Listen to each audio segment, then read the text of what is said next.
શ્રીનિવાસ રામા અઠવાડિયા તરીકે ઉજવણી કરવામાં આવે છે એનું પાછળનું કંઈક કારણ છે. જિલ્લા લોક વિજ્ઞાન કેન્દ્ર ની ટીમ આપણી બધાની વચ્ચે પધારી છે એનો શાળા પરિવાર વતી હું હાર્દિક સ્વાગત કરું છું. શા માટે ગણિત દિવસની ઉજવણી કરવામાં આવે છે એના વિશે થોડીક આપણે માહિતી ચર્ચા કરીશું. 87 થી 20 કેટલા વર્ષ?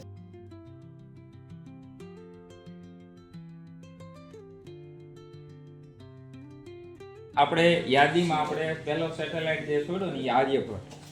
શા માટે પણ આર્યભટ્ટનું મહત્વ એટલું બધું છે મિત્ર? એટલે આર્યભટ્ટે શૂન્યનો આવિષ્કાર કર્યો.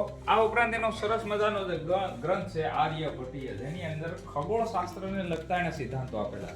ખગોળશાસ્ત્ર એટલે અવકાશમાં જે તારાઓ દેખાય એ, નક્ષત્રો, રાશિઓ, બધા ખ્યાલ છે પોતાની રાશિ? કેટલાને ખબર છે પોતાની રાશિ? વાહ, બહુ સરસ સરસ.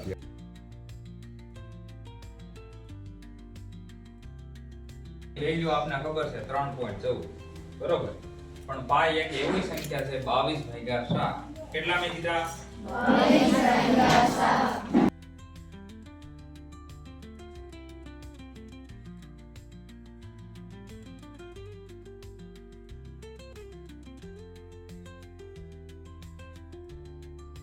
બરોબર. જેને શૂન્ય આધારિત સમય સંખ્યાઓની અંદર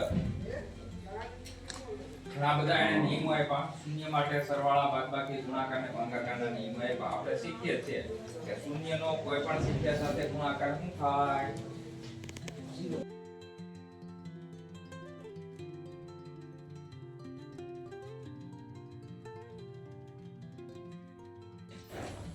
સમજો છો? છતાં પણ ઈ લોકોએ કેવી રીતે નક્કી કર્યું છે કે ગ્રહો કેવી રીતે ગતિ કરે છે, ગ્રહણ કેવી રીતે થાય?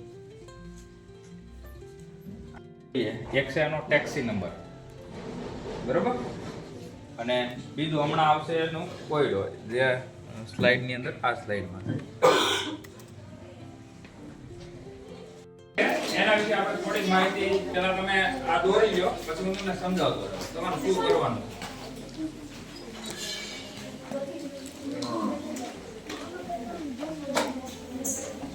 જેથી કે તમને ખ્યાલ આવે કે રામાનુજન છે પ્રતિભાશાળી કેટલા હતા.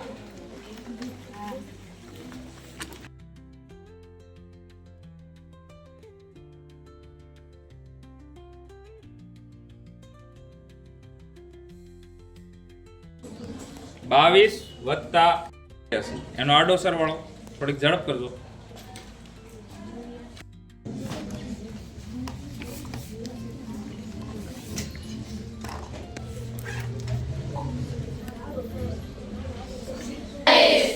આ બાજુ